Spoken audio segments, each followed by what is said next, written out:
हमारे channel azo official को subscribe करें और नई अपडेट्स के लिए घंटी के बटन को जरूर दबाएं।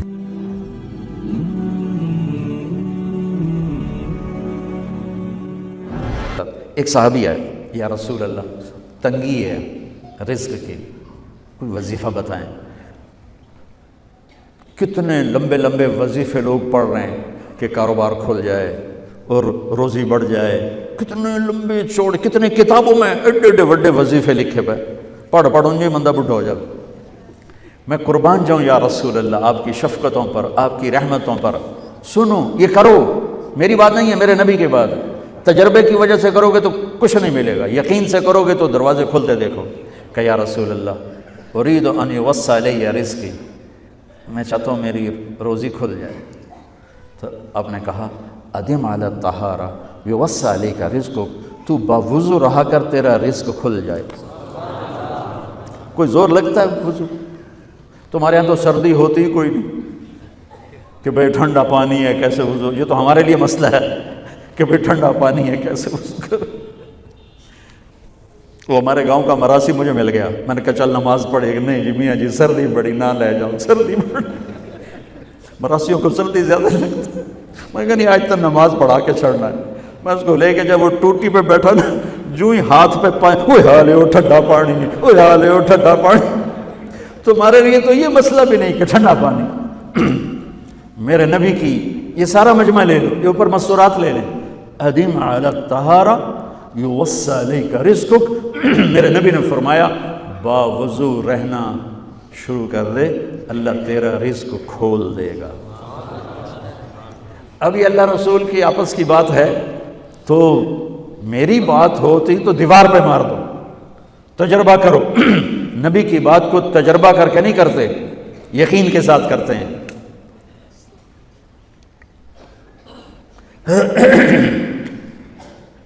अदिम अला तहारा युवस्सा अलैका रिज़्क़ुक, बावुज़ू रहा कर। अच्छा, बावुज़ू रहने के और फायदे। अल्लाह प्यार करता है, शैतान डरता है, और वज़ू होगा तो नमाज आप ही पढ़ी जाएगी। चलो यार वज़ू है, 4 फ़र्ज़ ही पढ़ लोगी।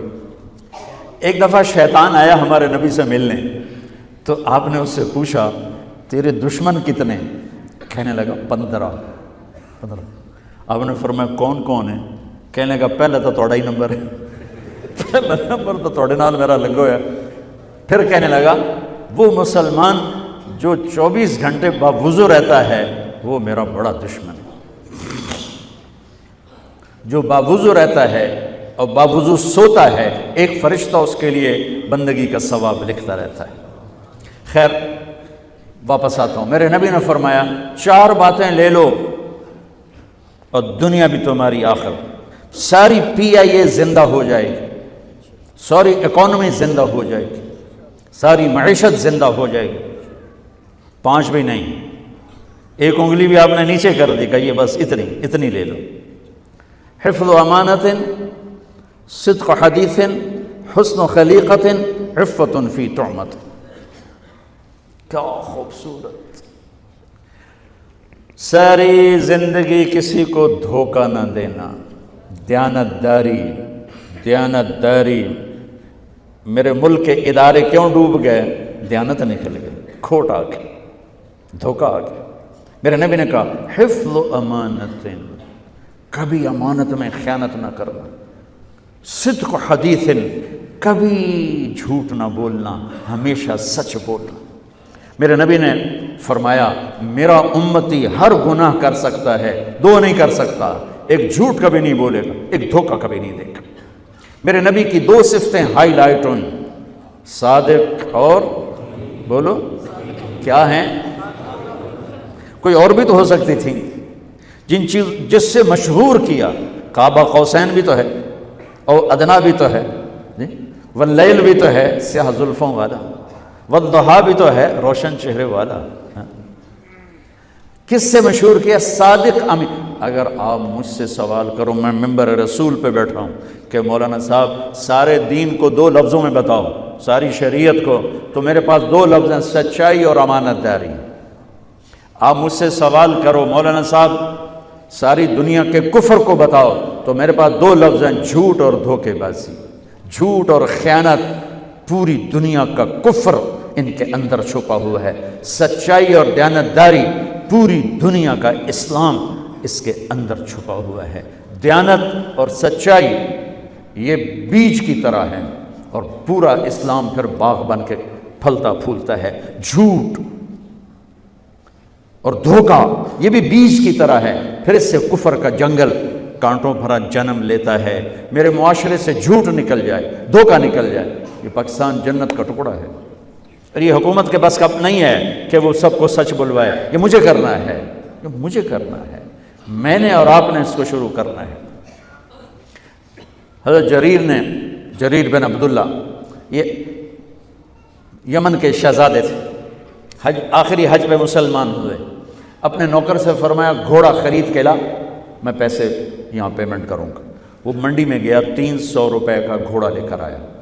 جب انہوں نے گھوڑوں کو دیکھا تو وہ قیمتی تھا، مالک کو پتہ نہیں تھا، اور یہ گھوڑوں کی نسل کے پہچاننے والے اس سے کہنے لگے تیرے گھوڑے کے 400 کر دوں؟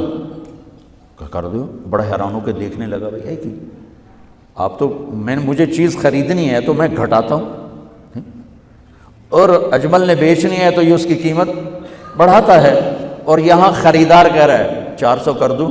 وہ کہنے لگے کر دو۔ کہا 500 کر دوں؟ کہنے لگا کر دو۔ کہا 600 کر دوں؟ وہ تھوڑا تھوڑا گھبرانے لگا، بھئی یہ چکر کی ہے۔ 700 کر دوں؟ 800 کر دوں؟ وہ کہنے لگا حضور تسی لینا تے لو، پر میرا مذاق تھا نا، تسی اٹھو کدی لین والے بھی پیسے بتائے، تسی میں نے 300 دے میں جاواں۔ کہنے لگا اس کو 800 دے دو اور گھوڑا باندھ دو۔ وہ حیران خوشی سے چھلانگے مارتا ہوا گیا۔ تو جب وہ چلا گیا تو نوکر نے پوچھا میں جب 300 میں سودا کر کے آیا تھا تو 500 کس خوشی میں بڑھائے؟ فرمایا میرے بھائی اس کے گھوڑے کی قیمت 800 تھی، 300 نہیں تھی، اور میں نے نبی کے ہاتھوں میں ہاتھ دے کے یہ وعدہ کیا تھا زندگی بھر کسی کو دھوکہ نہیں دوں گا، سب کی خیر خواہی شامل۔ تو بھائیو میرے اداروں میں کس ٹیلنٹ کی کمی نہیں، صلاحیتوں کی کمی نہیں، دیانت کی کمی ہے، قوت عمل کی کمی نہیں، سچائی کی کمی ہے۔ حجاج بن یوسف ایک ظالم گورنر گزرا ہے، اس کے خلاف بغاوت ہوئی، وہ ناکام ہو گئی۔ تو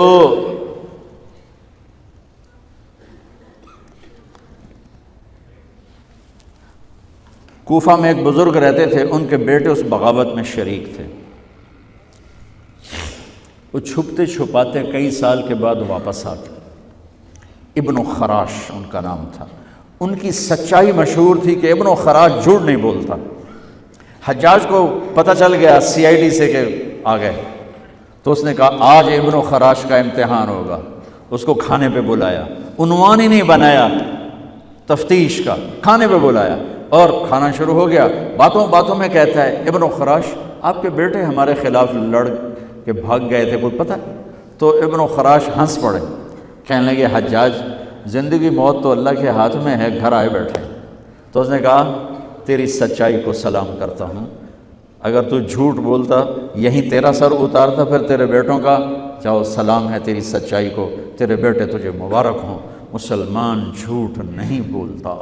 میرے نبی سے پوچھا گیا یا رسول اللہ کیا مسلمان بزدل ہو سکتا؟ کہا کیا مسلمان بخیل ہو سکتا؟ آپ نے کہا۔ پھر پوچھا گیا جھوٹ بول سکتا؟ کہا نہیں، جھوٹ نہیں بول سکتا۔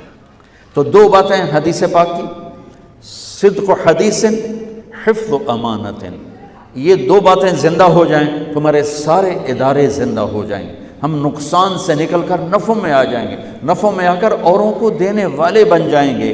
اس ملک میں اتنے خزانے اللہ نے چھپائے ہیں، اور اس ملک میں اتنے اللہ نے استعداد والے لوگ پیدا فرمائے ہیں، صرف دو چیزوں سے ہم مار کھا رہے ہیں، ہمارے جو ادارے ڈوب رہے ہیں، وہ گلگت سے لے کر گوادر تک، اس میں وسائل کی کمی نہیں، سچائی کی کمی ہے، دیانتداری کی کمی ہے، اور یہ ریلیٹڈ ہے رب ہونے کے ساتھ، کہ ہم نے اللہ کے رب ہونے میں شک کیا تو ہم غلط راہوں پہ چل پڑے۔